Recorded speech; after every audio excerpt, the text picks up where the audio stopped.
Hello friends, कैसे हो आप सभी। आई होप कि बढ़िया और मस्त होंगे। आज की इस वीडियो में हम लोग चैप्टर 3 को शुरू करने जा रहे हैं। तो चलिए शुरू करते हैं इस वीडियो को। इससे पहले हम लोग बेसिक जानते हैं कि गुणनखंड क्या होता है, अपवर्तक क्या होता है और अपवर्तिक क्या होता है। ठीक, इसके बारे में सबसे पहले हम लोग पढ़ लेंगे, उसके बाद हम लोग फिर यहाँ पे क्वेश्चन पर आएंगे। ठीक, देखो यहाँ पे गुणनखंड का जो डेफिनेशन है यहाँ पे सीधा सीधी दिया गया है कि इन संख्याओं में प्रत्येक संख्या को उस गुणनफल का एक गुणनखंड कहा जाता है।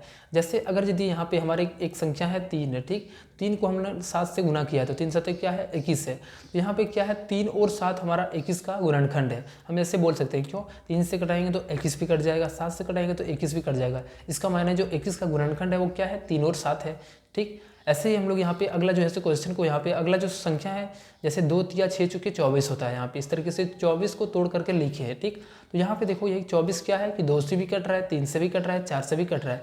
तो इस तरीके से हम बोल सकते हैं 24 जो हमारा है 2 का भी गुणनखंड है, 3 का भी गुणनखंड और 4 का भी गुणनखंड है। इस तरीके से यहाँ पे है। ठीक, और एक बात याद रखना है कि सबका गुणनखंड 1 जरूर होता है। ठीक, 1 से हम किसी भी संख्याओं को अगर यदि भाग लगाएंगे तो वो हमारा पूरा कंप्लीट क्या होगा, कट जाएगा। थोड़ा सा यहाँ पे देखो, इस सब पर ध्यान रखना है। यहाँ पे अपवर्त या गुणज, जैसे हम कोई भी संख्या लेते हैं, जैसे हम लेते हैं 2 का पहाड़ा अगर यदि पड़ जाए, जैसे हम लोग 2 का पहाड़ा 2 का 2 2 3 4 2 3 6 ऐसे करके पढ़ते चलेंगे तो वो जो हमारा होगा उसको हम लोग क्या बोलते हैं, अपवर्त्य बोलते हैं। जैसे यहाँ पे दिया गया है 15 का एक गुणज 45 है, गुणज बोलो या अपवर्त्य बोलो दोनों सेम होता है। ठीक, ऐसे 3 का प्रथम 7 गुणज यहाँ पे दिया गया है, जैसे 3 6 9 12 15, यानी 3 का हम लोग पहाड़ा यहाँ पे सीधा सीधी जैसे ही बोलेगा अपवर्त्य या गुणज, हम यहाँ पे 3 का पहाड़ा जो भी जिसके भी बोला जाएगा उसका पहाड़ा यहाँ पे पढ़ देंगे। चलो हम क्वेश्चन पर आते हैं और क्वेश्चन पर यहाँ पे हम लोग सॉल्व करते हैं। यहाँ पे देखो 3J को हम लोग यहाँ पे सॉल्व करने वाले हैं, बहुत ध्यान से सबको समझना है। क्वेश्चन यहाँ पे क्या है, प्रत्येक प्राकृतिक संख्या का एक गुणनखंड क्या है। देखो जितने भी प्राकृतिक संख्या है हम जो है सो सभी को 1 से भाग लगा सकते हैं, यानी ये हमारा एक इसका गुणनखंड हो जाएगा। इसके बाद यहाँ पे हमारा नेक्स्ट क्वेश्चन है, यहाँ पे क्या क्वेश्चन है कि 21 और 26 के बीच स्थित 5 का अपवर्त्य, 5 का गुणज हमारा 21 और 26 के बीच में क्या है, तो 5 है 25 है, तो यहाँ पे भर देंगे 25। ठीक, 5 का पहाड़ा में हमारा क्या होता है 25 आता है, इस जगह पे भर देंगे 25।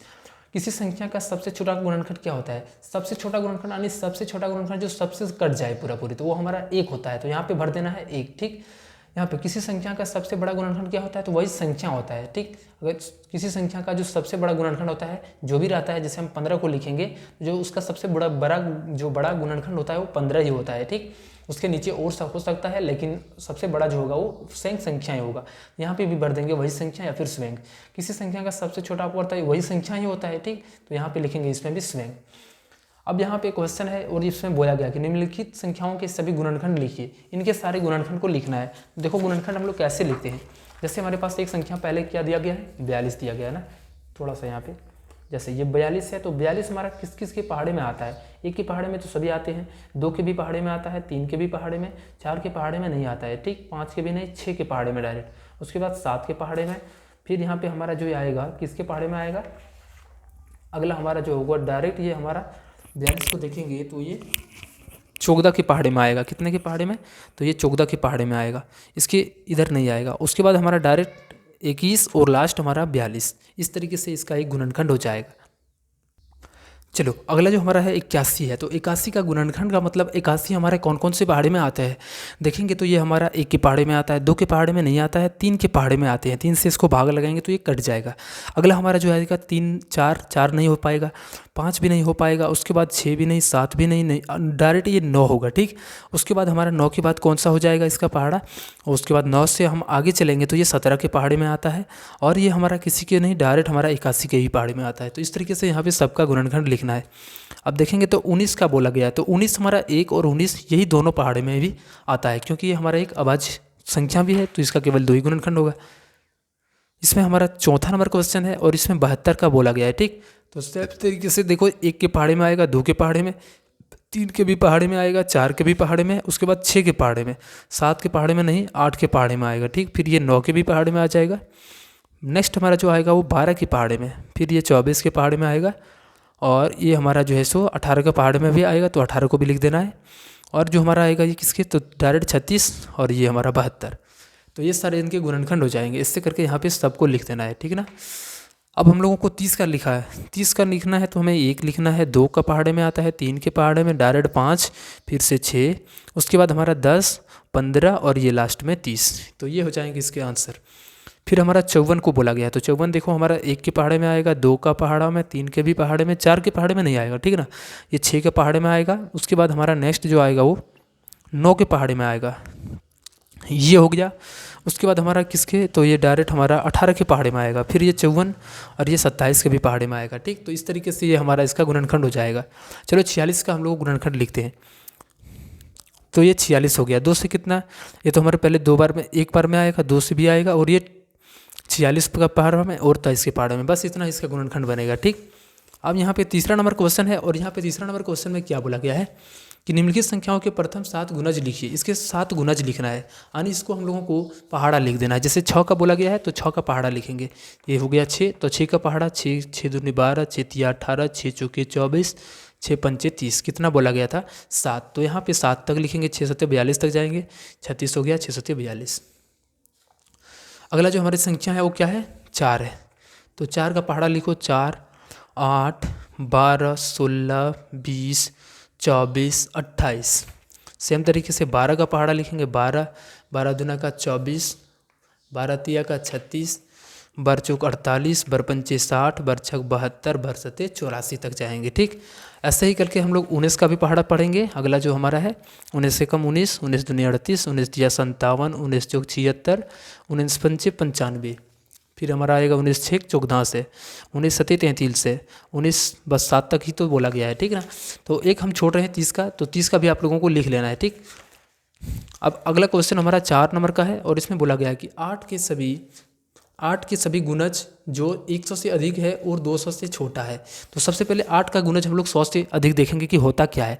तो हम 8 को 100 से भाग करेंगे, ठीक। जैसे ही भाग करेंगे तो एक बार में हमारा 10 में से 8 गया 2, उसके बाद 0।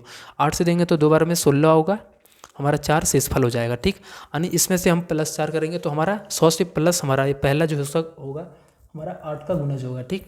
तो यहाँ पे पहला जो हो जाएगा 100 + 4 यानी 104 हो गया। अब जो अगला गुणज होगा इसमें +8 करेंगे, तो 104 में से 8 करेंगे जोड़ेंगे तो 112। ऐसे ही करके फिर इसमें 8 जोड़ेंगे 120, 128, 8 जोड़ते चलेंगे सभी में, ठीक।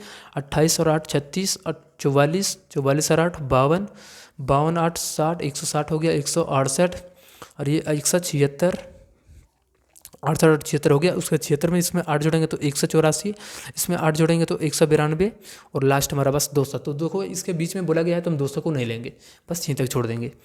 अब हम लोग नेक्स्ट क्वेश्चन यहाँ पे 5वां नंबर क्वेश्चन क्या है, 70 के उन सभी गुणनखंड को लिखिए जिनका अंतर 2 है। देखो 70 का जो गुणनखंड होता है वो क्या क्या होता है। सबसे पहले 70 को हम कैसे लिख सकते हैं, 2 गुना 1 गुना 70 लिख सकते हैं। दूसरा हम लोग इसको लिख सकते हैं 2 गुना का 35। इसको हम अगला तरफ से कैसे ऐसे गुना करना है कि 70 लाना है, ठीक। ये ध्यान रखना है। 2 से 35 3 से गुना करेंगे तो नहीं, 4 से भी नहीं आएगा, 5 से करेंगे तो ये कितने बार में 14 बार में कटेगा, ठीक। और इसको हम क्या लिख सकते हैं, 6 से अगर ये भाग लगाएंगे तो नहीं कटेगा, 7 से भाग लगाएंगे तो कितने बार में 10 बार में, तो 7 गुना 10 हो जाएगा। उसके बाद 8 से भी नहीं। उसके बाद हम यहाँ पे देखो, यहाँ पे जो बोला गया है क्या है कि इसका उन गुणनखंडों को लिखिए जिनका अंतर 2 है। देखो यहाँ पे सबसे पहले क्या करना है, इसका गुणनखंड लिखना है। 70 का जो गुणनखंड है उसको पहले लिख लेना है, ठीक। सबसे पहले हम लोग यहाँ पे एक काम करते हैं, 70 का गुणनखंड लिखते हैं। जैसे हम देखेंगे 70 का गुणनखंड जो होता है वो क्या होता है, ये 1 के पहाड़े में आता है, 2 के पहाड़े में आता है, 3 के पहाड़े में नहीं आता है, 4 के भी पहाड़े में नहीं आता है, ठीक। 5 का पहाड़ा में आता है, उसके बाद 6 के पहाड़े में नहीं, 7 के पहाड़े में आता है, उसके बाद नेक्स्ट हमारा 10 के पहाड़े में और 14, और फिर हमारा 35 और ये 70। अब इसमें देखना है कि दोनों का जो अभाज्य यहाँ पे जो भी गुणनखंड होगा उसका दोनों का डिफरेंस 2 होना चाहिए, अंतर 2 होना चाहिए। तो देखो 7 और 5 दोनों का अगर यदि हम अंतर करेंगे तो कितना हो लेगा 2, तो यही दोनों हमारा अभाज्य गुणनखंड हो जाएगा, यानी 7 और 5। ऐसे करके दूसरा हमारा क्वेश्चन है 80 के उन गुणनखंडों को लिखिए जो 10 से विभाज्य है। 80 के उन गुणनखंडों को लिखें जो 10 से विभाज्य है। तो देखो सबसे पहले क्या होगा, ये तो हमारा 1 के पहाड़े में आएगा, 2 के भी पहाड़े में आएगा, 4 के पहाड़े में, 5 के पहाड़े में आएगा, 6 के पहाड़े में नहीं आएगा, ठीक। 6 से लगाएंगे तो नहीं कटेगा, 7 से नहीं, 8 से आ जाएगा। उसके बाद 10 के बारे में, 10 से हमारा अगला जो हो जाएगा वो क्या हो जाएगा, 10 के बाद 12 13 14 14 14 पंचे नहीं, 14 नहीं होगा, 16 हो जाएगा। नेक्स्ट हमारा इसका जो हो जाएगा 17 18 19, ये भी नहीं होगा, 20 हो जाएगा, ठीक।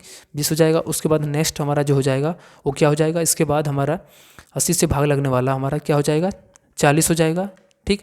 फिर हमारा 80 हो जाएगा। तो यहाँ पे क्या बोला गया है कि 10 से विभाज्य है, उन गुणनखंडों को लिखो जो 10 से कट जाए। तो यहाँ पे देखो ये 10 हो जाएगा हमारा पहला, दूसरा हमारा ये 20 हो जाएगा और तीसरा 40, 80, ये चारों हमारा इसका आंसर हो जाएगा। तीसरा नंबर क्वेश्चन है 40 के उन सभी गुणनखंडों को लिखिए जो 4 से विभाज्य है। पहले तो 40 का गुणनखंड लिखना है, ठीक। तो 1 के पहाड़े में आता है, 2 के पहाड़े में, 4 के पहाड़े में, उसके बाद 5 के पहाड़े में, 6 के पहाड़े में नहीं, 8 के पहाड़े में आता है, ठीक। फिर हमारा ये 10 के पहाड़े में आता है। फिर हमारा ये जो है सो किसके पहाड़े में आता है, 10 के बाद हम लोग आगे चलेंगे तो ये 20 के पहाड़े में आएगा और फिर 40। अब ऐसे संख्याओं को चुनना है जो 4 से कट रहा है। तो सबसे पहले तो एक 4 है, दूसरा हमारा 8 है, फिर हमारा 20 है, 40 है। तो ये चारों हमारा इसका आंसर बनेगा। अब देखो चौथा नंबर क्वेश्चन में क्या बोला गया है, 18 के उन सभी गुणनखंडों को लिखिए जिनका योगफल 4 है। तो सबसे पहले 18 को पहले गुणनखंड लिखो, ठीक। 1 के पहाड़े में आता है, 2 के पहाड़े में, 3 के पहाड़े में आता है, 4 के पहाड़े में नहीं आता है।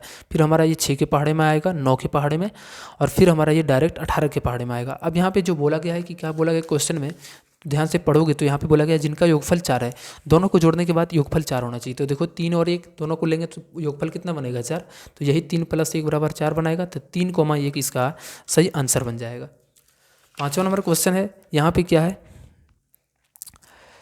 15 के प्रथम 3 गुणजों का योगफल बताइए। देखो अगला जो क्वेश्चन है यहाँ पे 15 के 3 गुणज, पहला हमारा 15 हो गया, 30 हो गया और 45। अब तीनों का योगफल के लिए जोड़ देंगे तीनों को, 45 और 30 75 हो गया, ठीक। और 75 में से 15 को जोड़ेंगे तो ये 90 हो जाएगा, यही हो जाएगा आंसर। अब छठा नंबर प्रश्न है 20 के प्रथम 3 गुणजों का योगफल गुणनफल ज्ञात करें। इस पर गुणनफल देखो पहले हमारा 20 है, फिर 40 और 60, इन तीनों का गुना करना है।